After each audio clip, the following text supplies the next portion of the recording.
Sarah Chen adjusted her stethoscope around her neck as she walked through the familiar corridors of Chicago General Hospital, the fluorescent lights casting their usual sterile glow across the linoleum floors.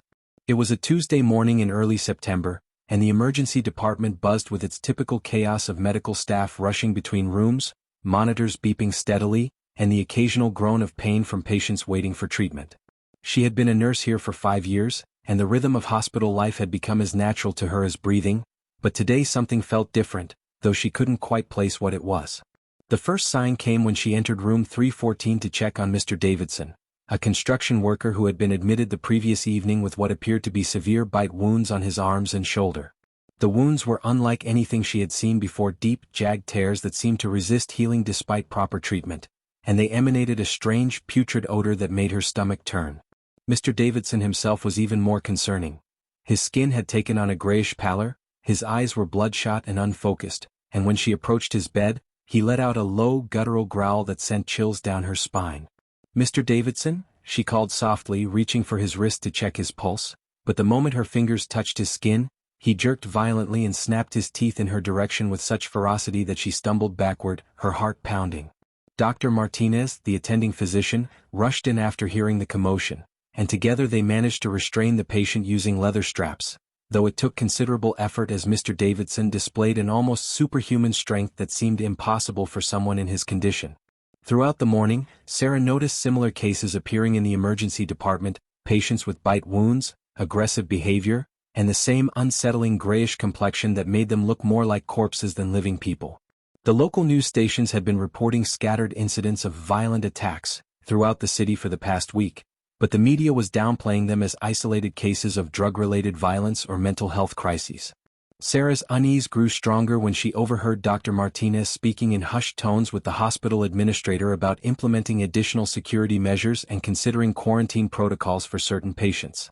During her lunch break, she tried calling her parents in San Francisco, but the lines were busy, and when she finally got through, her mother's voice was strained with worry as she described similar incidents happening on the West Coast. "They're saying it's some kind of new drug causing people to act like animals," her mother explained, but Sarah could hear the doubt in her voice. The afternoon brought even more disturbing developments when Sarah returned to check on Mr. Davidson, only to find his room empty except for blood-stained sheets and broken restraints.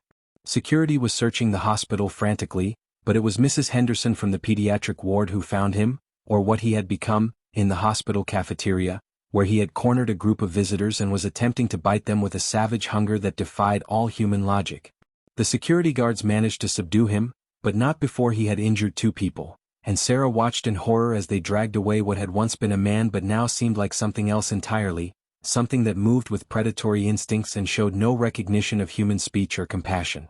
As her shift neared its end, Sarah found herself constantly looking over her shoulder, jumping at every unexpected sound, and she noticed that many of her colleagues shared the same nervous energy, as if they all sensed that something fundamental was shifting in their world. The final shock came when she was preparing to leave for the day and saw Mr. Davidson being wheeled back into the emergency department on a stretcher, his body covered by a white sheet that couldn't quite hide the fact that something was terribly wrong. The sheet moved with shallow, irregular breathing, and she could see dark stains seeping through the fabric. Dr. Martinez pulled her aside and whispered urgently, "Sarah, I need you to listen carefully. Whatever's happening to these patients, it's not natural. I've been in touch with colleagues in other cities and they're seeing the same thing. The bite wounds, the aggression, the way they seem to die and then..." He trailed off, unable to finish the sentence, but Sarah understood the implication. As she drove home through the darkening streets of Chicago, she noticed that the usual evening traffic seemed lighter, and many of the shops she passed had their security gates pulled down early. The radio news was still maintaining its cautious tone about investigating unusual incidents, but Sarah had seen enough to know that whatever was happening was far more serious than anyone was willing to admit publicly. She parked outside her apartment building and sat in her car for a moment, staring up at the familiar windows of her third-floor unit, wondering if the world she woke up to tomorrow would be the same one she had known just that morning. The piercing wail of emergency sirens had become the soundtrack of Sarah's life over the past 2 weeks, a constant reminder that the world outside her apartment windows was rapidly descending into chaos. She pressed her face against the cool glass of her third-floor window, watching as military vehicles rolled down Michigan Avenue in endless convoys, their camouflaged hulks moving like mechanical predators through streets that had once bustled with normal city life. The government had declared martial law 3 days ago, though Sarah wondered what authority they still held when she could see smoke rising from at least 6 different locations across the Chicago skyline, and the national news broadcasts had become increasingly sporadic before cutting out entirely yesterday morning. Her apartment had become a fortress of necessity rather than choice, with furniture barricaded against the front door and every window secured with whatever materials she could find. The building's other residents had initially tried to maintain some semblance of community, gathering in the lobby to share information and resources, but that fragile cooperation had shattered when Mrs. Kim from the second floor had returned from a supply run with bite marks on her neck and an insatiable hunger that had claimed 2 more neighbors before they managed to lock her in the basement storage room. The sound of her clawing at the door had finally stopped this morning, though Sarah wasn't sure if that was a relief or a more ominous sign of what was to come. It was during one of these anxious vigils at her window that she first noticed Marcus Rodriguez, the quiet man from the apartment directly below hers, methodically reinforcing his windows with sheets of plywood and metal bars. She had seen him occasionally in the building's hallways over the past year, always polite but reserved, and she knew from overheard conversations that he was some kind of military veteran, though he never spoke about his service. When she watched him move with practiced efficiency, checking sight lines and creating what appeared to be defensive positions, she realized that his military background might be exactly what she needed to survive whatever was coming next. Her decision to make contact came when she heard gunshots echoing through the building's stairwell, followed by the unmistakable sound of something heavy being dragged across the floor below. Sarah grabbed the baseball bat she had taken from the building's recreational room and crept to her door, pressing her ear against the wood to listen for any signs of immediate danger. The hallway was silent except for the distant moaning that seemed to come from everywhere and nowhere at once, a sound that had become as common as breathing in this new reality. She opened her door just enough to peer out and saw Marcus standing in his doorway, a military-style rifle in his hands and blood splattered across his civilian clothes. "You okay up there?" he called softly, his voice carrying the kind of calm authority that comes from experience with crisis situations. Sarah nodded and stepped into the hallway, her bat raised defensively, though she realized how inadequate it seemed compared to his professional equipment. "I'm Sarah," she whispered, "from 3B. I'm a nurse." Marcus's expression shifted slightly, showing what might have been relief. "Marcus 2B. Former Army medic. We need to talk." They were joined by Mrs. Patterson, the elderly woman from the first floor who had surprised everyone by proving to be remarkably resourceful and unflappable despite her age. She had appeared in the hallway carrying a large kitchen knife and wearing a backpack that bulged with supplies, her gray hair pulled back in a practical ponytail that made her look more like a survivalist than a retired librarian. "The building's compromised," she announced without preamble, her voice steady despite the circumstances. "Whatever those things are, they're learning. They're testing the doors, working together, and I think they're figuring out how to get past our defenses." Marcus nodded grimly and gestured for them to follow him into his apartment, which Sarah immediately recognized as the command center of someone who understood warfare. Maps of the city were spread across his dining table, marked with red X's and arrows indicating safe routes and danger zones, while his living room had been converted into an armory and supply depot with military precision. "The infection rate is accelerating," he explained, pointing to a hand-drawn chart on his wall. "Based on radio chatter I've been monitoring, major cities are falling within days of the first reported cases. The military is pulling back to establish containment zones, which means we're on our own." Mrs. Patterson set down her backpack and began unpacking what appeared to be enough food and medical supplies for several days. "I grew up on a farm during the Depression," she said matter-of-factly, "and my late husband was a survivalist. I know how to preserve food, purify water, and treat wounds without modern conveniences. More importantly, I know how to recognize when it's time to leave." Sarah looked between her 2 unlikely companions and realized that her comfortable life as a hospital nurse had ended forever. The skills that had made her valuable in the medical world would still matter, but now she would need to learn entirely new ways of thinking about survival, trust, and what it meant to be human when the world itself had become inhuman. Outside, the sirens continued their endless wail, but inside Marcus's apartment, 3 strangers were becoming something more essential than neighbors.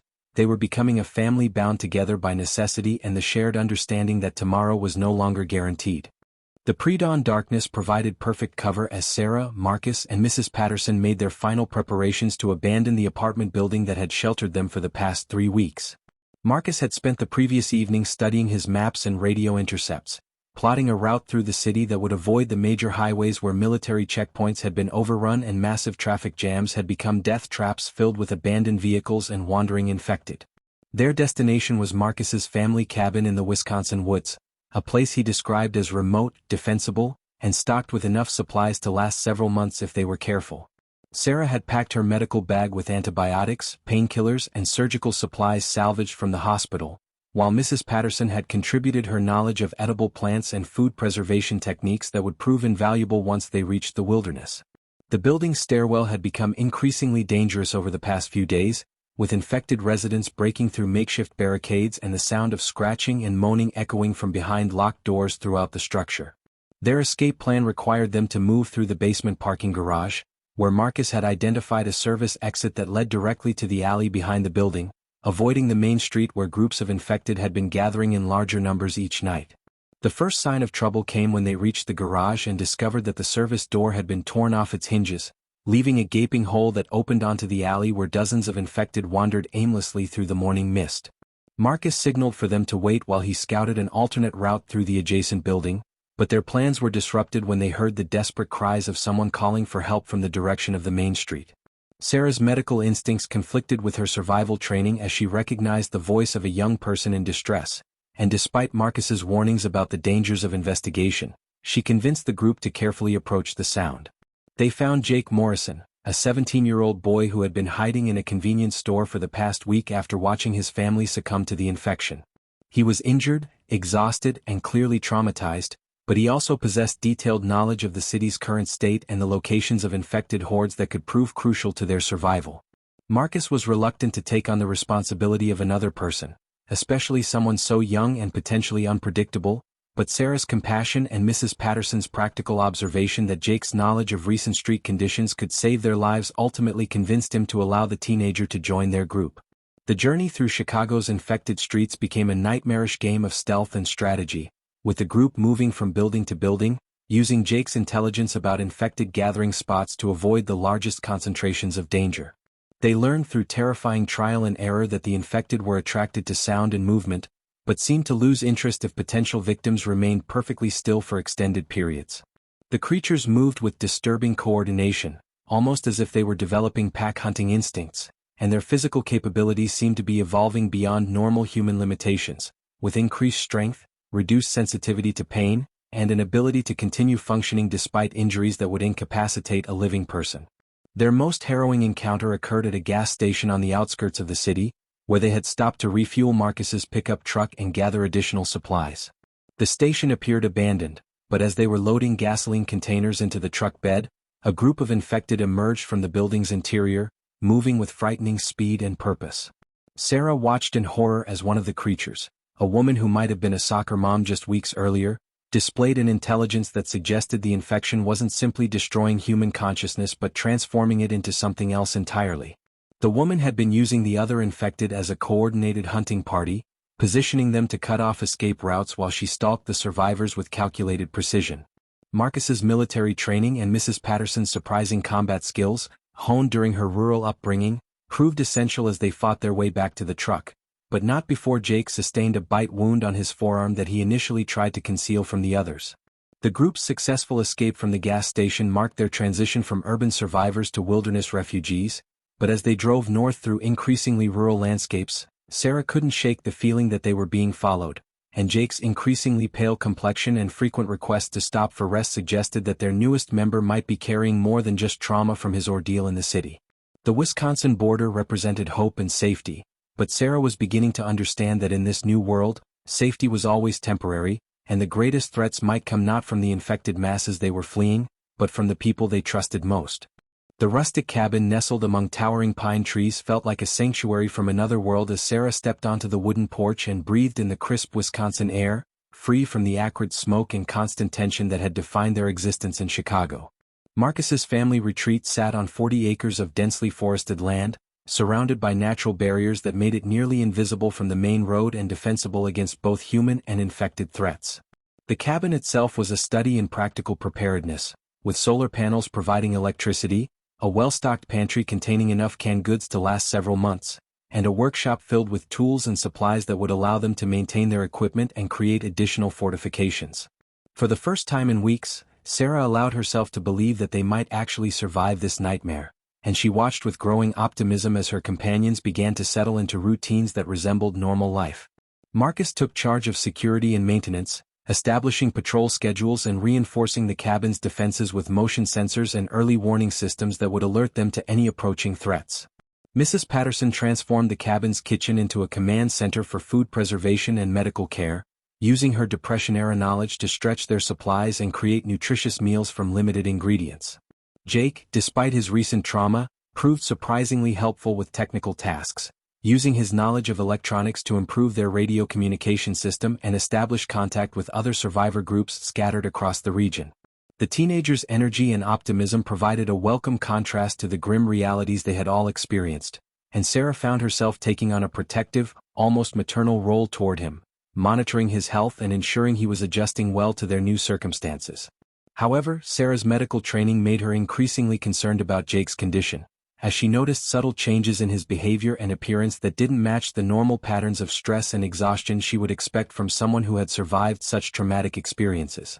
His appetite had decreased dramatically, and he complained frequently of headaches and sensitivity to light, symptoms that could be attributed to psychological trauma but which also triggered alarm bells in her memory of the infected patients she had treated at the hospital.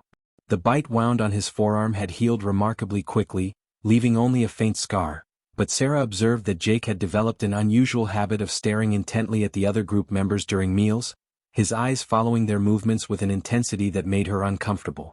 She kept her suspicions to herself, partly because she genuinely cared about Jake and partly because she feared what Marcus might do if he suspected the boy was infected. But her growing unease was compounded by the radio transmissions they had been receiving from government emergency broadcasts.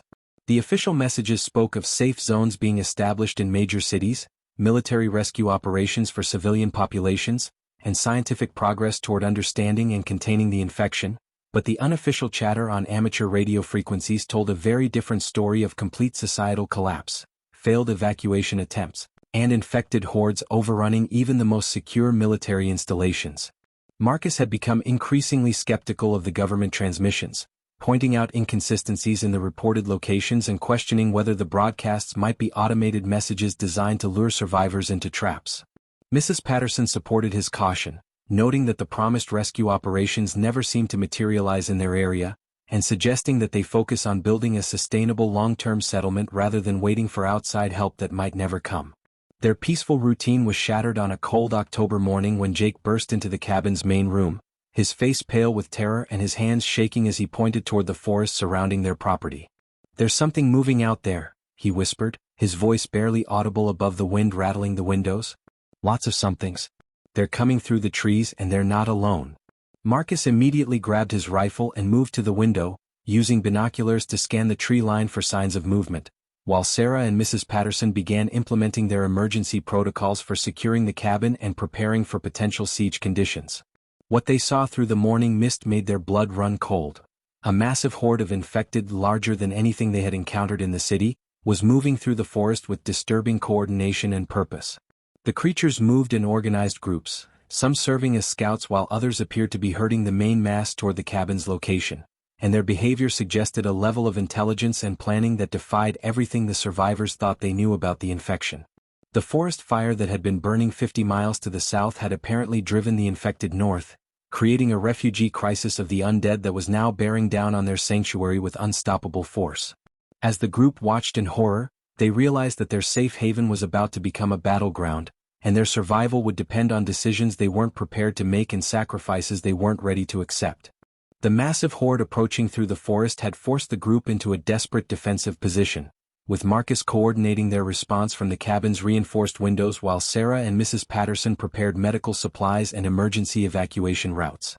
However, as the infected drew closer, Sarah noticed something that chilled her to the bone. Jake was no longer helping with their preparations, instead standing at the front window with an expression of calm fascination as he watched the approaching undead army. His posture was different, more predatory, and when he turned to look at his companions, his eyes held a hunger that Sarah had seen before in the hospital patients during those first terrifying days of the outbreak. The horrifying truth became undeniable when Jake began to speak, his voice carrying an eerie calmness that contrasted sharply with the chaos surrounding them. "They're not here to destroy us," he said, his words sending ice through Sarah's veins. "They're here because I called them. Because I understand now what I've become, what we're all supposed to become." The bite wound that Sarah had treated weeks earlier had indeed infected Jake, but instead of turning him into a mindless creature like the others, it had transformed him into something far more dangerous. A hybrid being who retained his human intelligence while developing the insatiable hunger and pack loyalty of the infected. He had been fighting the transformation for weeks, hiding his symptoms and struggling with his changing nature, but the proximity of the approaching horde had awakened something primal in him that could no longer be suppressed. Marcus raised his rifle instinctively, but Jake moved with inhuman speed, knocking the weapon from his hands and demonstrating strength that far exceeded his teenage frame. "I didn't want this to happen," Jake continued, his voice filled with genuine regret even as his actions betrayed his words. "I tried to fight it, tried to stay human, but the hunger is too strong. And now I understand that fighting it was the mistake. We're evolution, the next step, and resistance is just prolonging the inevitable." The sound of vehicles approaching from the main road interrupted Jake's monologue, and through the windows, the group could see a convoy of survivors arriving at the cabin, their faces desperate and hopeful as they sought shelter from the same forest fire that had driven the infected horde northward. Sarah recognized the bitter irony of the situation. Jake had indeed been in radio contact with other survivor groups, but not to coordinate rescue efforts or share resources. Instead, he had been luring them to the cabin, using his retained human intelligence to convince them that Marcus's retreat was a safe haven, when in reality he was gathering food for his new family of undead. The arriving survivors included families with children, elderly couples, and young adults who had managed to escape from various overrun communities, all believing they had found sanctuary but walking directly into a trap orchestrated by someone they would instinctively trust. Mrs. Patterson, despite her advanced age, proved to be the first to act decisively, grabbing a kitchen knife and lunging toward Jake with the fierce determination of someone who had survived the Great Depression and understood that some situations required immediate, brutal action. Jake's hybrid nature allowed him to easily evade her attack, but her courage inspired Marcus to recover his rifle and Sarah to overcome her medical oath against causing harm. The confrontation that followed was heartbreaking in its complexity, as Jake alternated between his human personality, pleading for understanding and forgiveness, and his infected nature, which viewed his former companions as nothing more than potential prey. Sarah found herself torn between her medical training, which demanded she try to help Jake recover from his condition, and her survival instincts, which screamed that he represented an existential threat to everyone she cared about. The battle for the cabin became a three-way conflict between Jake and the approaching infected, the arriving survivors who didn't understand the true nature of their situation, and Sarah's group, who were fighting not just for their lives but for their humanity itself. In the chaos, Mrs. Patterson made the ultimate sacrifice, using her own body to shield a young mother and her infant from Jake's attack, her final words a whispered reminder to Sarah that some things were worth dying for. The elderly woman's death galvanized the other survivors, who finally understood the true nature of their situation and began fighting back against Jake's betrayal, but by then the infected horde had reached the cabin's perimeter, and the sound of breaking wood and shattering glass announced that their sanctuary had become a battleground. As flames from the approaching forest fire began to illuminate the night sky, Sarah realized that they had lost more than their safe haven. They had lost their innocence about the nature of the infection and their faith in the possibility of redemption for those who had been touched by the plague that was reshaping their world. The abandoned subway tunnels beneath Milwaukee stretched endlessly into darkness, their concrete walls echoing with the footsteps of Sarah and Marcus as they descended deeper into what had become an unexpected sanctuary for dozens of survivors who had fled the chaos above ground. 3 weeks had passed since their escape from the burning cabin, 3 weeks of wandering through infested wilderness before stumbling upon this hidden community that existed in the forgotten infrastructure of the city's transit system. The tunnels had been transformed into a functioning underground society, complete with sleeping quarters carved into maintenance alcoves, a communal kitchen area powered by jury-rigged generators, and even a makeshift medical facility where Sarah's nursing skills had quickly made her an invaluable member of the community. Dr. Elena Rodriguez, a former CDC scientist who had become the unofficial leader of this subterranean refuge, greeted Sarah with the kind of professional respect that had been absent from her life since the outbreak began. Elena's background in epidemiology and infectious disease research had provided the community with crucial insights into the nature of the infection, and her leadership style balanced scientific rigor with the practical necessities of survival in their confined environment. The underground society operated on principles of shared resources and collective decision-making, but Sarah could sense underlying tensions that threatened the fragile harmony they had established. Some residents believed they should venture back to the surface to search for other survivors and gather supplies, while others argued that remaining hidden was their only hope for long-term survival. The debate had become more intense as their food supplies dwindled and the approaching winter made surface expeditions increasingly dangerous. Marcus had found his niche as the community's security coordinator, using his military experience to train other survivors in combat techniques and establish defensive positions throughout the tunnel system. His methodical approach to protection had earned him respect among the residents, but Sarah noticed that he still carried the weight of their failure to save Mrs. Patterson and their inability to help Jake before his transformation became irreversible. The loss of the elderly woman had affected both survivors profoundly, serving as a constant reminder that even the strongest communities could be destroyed by a single act of betrayal. Dr. Rodriguez's research facility, established in a former electrical substation, had become the intellectual heart of their underground civilization, where she conducted experiments on infected tissue samples and worked to understand the biological mechanisms behind the transformation they had witnessed in Jake. Her findings were both fascinating and terrifying. The infection appeared to be a form of symbiotic organism that didn't simply destroy human consciousness but merged with it, creating hybrid beings who retained intelligence while developing new capabilities and instincts.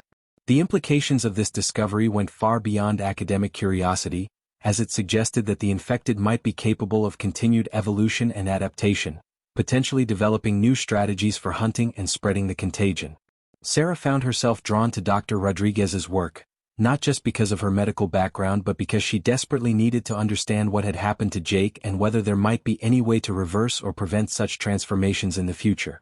However, her involvement in the research brought her into conflict with some community members who believed that studying the infected was unnecessarily dangerous and that their limited resources should be focused on immediate survival needs rather than long-term scientific investigation. The tension came to a head when a group of residents, led by Tom Martinez, a former construction foreman who had lost his family to the infection, demanded that Dr. Rodriguez cease her experiments and focus on planning their evacuation from the tunnels.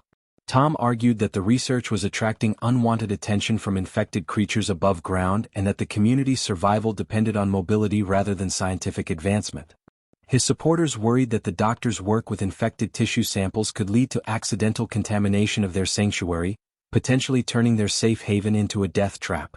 Dr. Rodriguez defended her research passionately, explaining that understanding the infection was crucial for developing long-term survival strategies and that abandoning scientific inquiry would doom humanity to remaining perpetual prey for the infected. Sarah found herself caught between these competing philosophies, recognizing the validity of both arguments while struggling with her own trauma from witnessing Jake's transformation. The debate was further complicated by the arrival of new survivors who brought disturbing reports from the surface world. The infection was continuing to spread and evolve, with reports of infected creatures displaying increasingly sophisticated behavior and apparent coordination across vast distances. These newcomers also brought news that government rescue operations had ceased entirely, and that military forces were now focused on establishing permanent containment zones rather than saving civilian populations. As winter approached and their underground community faced increasingly difficult choices about their future, Sarah realized that the comfortable illusion of safety they had created in the tunnels was just another form of the false security they had experienced at the cabin, and that true survival would require them to confront not only the infected world above but also the fundamental questions about what kind of society they wanted to build in the ruins of the old world. The discovery that changed everything came during what should have been a routine medical examination in Dr. Rodriguez's makeshift laboratory deep within the subway tunnels. Sarah had volunteered to have her blood tested as part of Elena's ongoing research into the infection, expecting nothing more than to contribute data to their growing understanding of the plague that had destroyed civilization. However, when Elena's face went pale as she studied the test results under her improvised microscope, Sarah knew that something extraordinary had been revealed.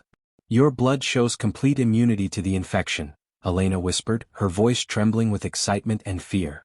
"Not just resistance but actual immunity. The viral particles are being destroyed by your immune system before they can establish any foothold in your cellular structure." The implications of this discovery rippled through the underground community like shockwaves, as word spread that Sarah might hold the key to humanity's survival in her very DNA. Elena's further testing revealed that approximately 3% of the surviving population showed similar immunity markers, making them incredibly valuable for both research purposes and as potential breeding stock for a resistant human population. The revelation transformed Sarah from a respected community member into something far more complicated. A living treasure whose genetic material could theoretically be used to develop treatments, vaccines, or even create a new generation of humans who could coexist with the infected world above. However, this newfound importance also made her a target, as news of the immunity discovery somehow leaked beyond their hidden community and reached the ears of Colonel James Hayes, a military officer who claimed to represent the remnants of the federal government. Hayes arrived at the tunnel entrance with a heavily armed squad of soldiers, demanding entry under the authority of emergency powers that may or may not have still been legally valid in their collapsed world. His presence immediately divided the underground community between those who saw government intervention as their salvation and those who viewed it as another form of oppression in a world where traditional authority structures had proven inadequate to protect civilian populations. Colonel Hayes presented himself as a reasonable man with humanitarian goals, explaining that the government had established several research facilities in secure locations where immune individuals could live safely while contributing to scientific efforts to develop a cure for the infection. His offer sounded generous on the surface: comfortable accommodations, abundant food, medical care, and the opportunity to help save humanity from extinction. However, Sarah's medical training and her experiences with authority figures during the hospital chaos made her deeply suspicious of Hayes's true intentions, especially when she noticed that his soldiers treated the immune individuals more like valuable cargo than like rescued citizens. The colonel's demeanor changed dramatically when Sarah refused his offer, revealing the authoritarian mindset that lurked beneath his polished presentation. He informed the community that harboring immune individuals was considered an act of treason against the provisional government, and that failure to surrender them voluntarily would result in the use of force to secure these vital national resources.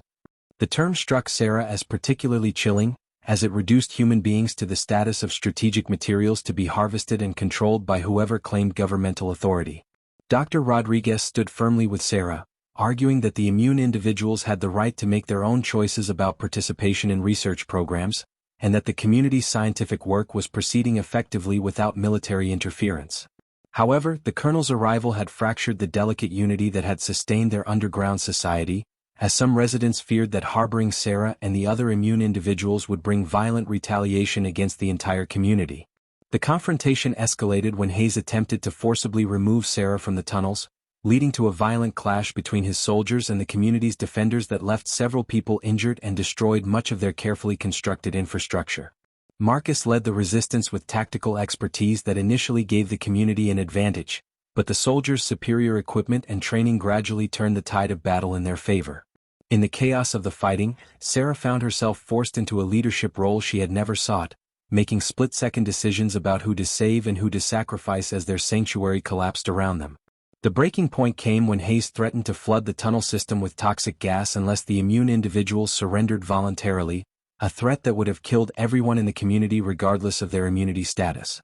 Sarah's response revealed how much she had changed from the frightened nurse who had fled Chicago months earlier.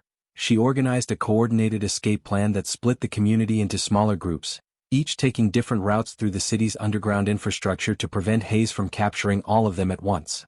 Her decision to become a target and leader rather than a protected resource marked her transformation from survivor to resistance fighter, as she realized that true immunity meant not just biological resistance to infection, but the courage to resist those who would exploit her condition for their own purposes. As she led her group through abandoned maintenance tunnels toward an uncertain future, Sarah understood that her immunity had made her both humanity's greatest hope and its most hunted target, and that the real battle for the future would be fought not against the infected, but against those who claimed to represent civilization while behaving like predators. 6 months after the first infected patient had stumbled into Chicago General Hospital, Sarah Chin stood atop the abandoned lighthouse that overlooked their new settlement on the shores of Lake Superior, watching the sunrise paint the horizon in shades of hope that seemed impossible just weeks earlier. The coastal location provided natural barriers against infected hordes while offering access to fresh water and fish that supplemented their carefully cultivated gardens, creating the foundation for what might become humanity's first truly sustainable post-apocalypse community. The settlement of New Haven housed 43 survivors who had come together through various escape routes from Colonel Hayes's failed capture operation, each bringing unique skills and experiences that contributed to their collective resilience. Marcus had evolved into their military strategist and defensive coordinator, designing early warning systems and training programs that allowed even civilian survivors to effectively defend their territory against both infected threats and hostile human groups. Dr. Rodriguez continued her research in a well-equipped laboratory built from salvaged medical equipment, but now her work focused on understanding immunity patterns and developing natural treatments rather than creating weapons or tools of control for governmental authorities. The community operated on principles of democratic decision-making and resource sharing that stood in stark contrast to the authoritarian approaches they had witnessed from military remnants, proving that cooperation could be more effective than domination even in the harshest circumstances. Sarah's role as leader had emerged naturally from her medical expertise, her immunity status, and her ability to make difficult decisions while maintaining her compassion for others, qualities that had inspired trust and loyalty among survivors who had been betrayed too many times by those claiming to protect them. However, leadership in this new world required constant vigilance and heartbreaking choices, as she balanced the needs of individual community members against the survival requirements of the group as a whole. The infected population had indeed continued to evolve, developing more sophisticated hunting strategies and displaying problem-solving abilities that suggested the transformation process was creating a new form of intelligence rather than simply destroying human consciousness. Yet the community had learned to coexist with this threat through careful observation, strategic planning, and the development of defensive technologies that relied on the infected's predictable behavioral patterns rather than attempting to eliminate them entirely. Their success in establishing a stable settlement had attracted attention from other survivor groups across the Great Lakes region, leading to the formation of a communication network that connected isolated communities and facilitated trade relationships based on mutual benefit rather than exploitation. Sarah often listened to radio transmissions from settlements as far away as the Canadian border and the Ohio Valley, hearing stories of similar communities that were rebuilding civilization according to new principles of cooperation, sustainability, and respect for both human dignity and environmental balance. The network had also brought disturbing news about Colonel Hayes and similar military commanders who continued to operate forced labor camps disguised as research facilities, using immune individuals as breeding stock and non-immune survivors as expendable workers in their attempts to restore the old world's power structures. This knowledge reinforced Sarah's conviction that their community's independence was worth defending at any cost, and that true recovery from the apocalypse required not just survival but the creation of better social systems than those that had failed during the initial crisis.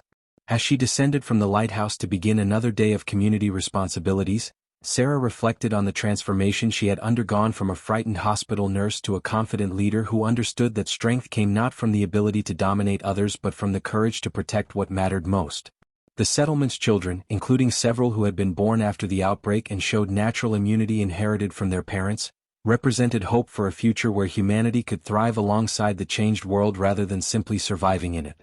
Their laughter echoed through the settlement streets as they played games that incorporated both traditional childhood activities and the practical skills they would need as adults in their transformed environment, proving that joy and innocence could persist even in the darkest circumstances. However, Sarah's morning routine was interrupted by an urgent radio transmission from Dr. Rodriguez, who had been monitoring infected behavior patterns and discovered something that could change everything they thought they knew about the plague's progression. "Sarah, you need to get down here immediately," Elena's voice crackled through the static. "The infected we've been observing, they're not just evolving randomly. There's a pattern to the changes, almost like they're being guided by some kind of collective intelligence. And if I'm right about what this means, we might be facing a completely new phase of this crisis." As Sarah hurried toward the laboratory, she realized that their 6-month journey from normal life to this moment of precarious stability had been merely the first chapter in a much longer story, and that true survival would require them to continue adapting, learning, and growing together as both the world and its inhabitants continued to transform in ways they were only beginning to understand.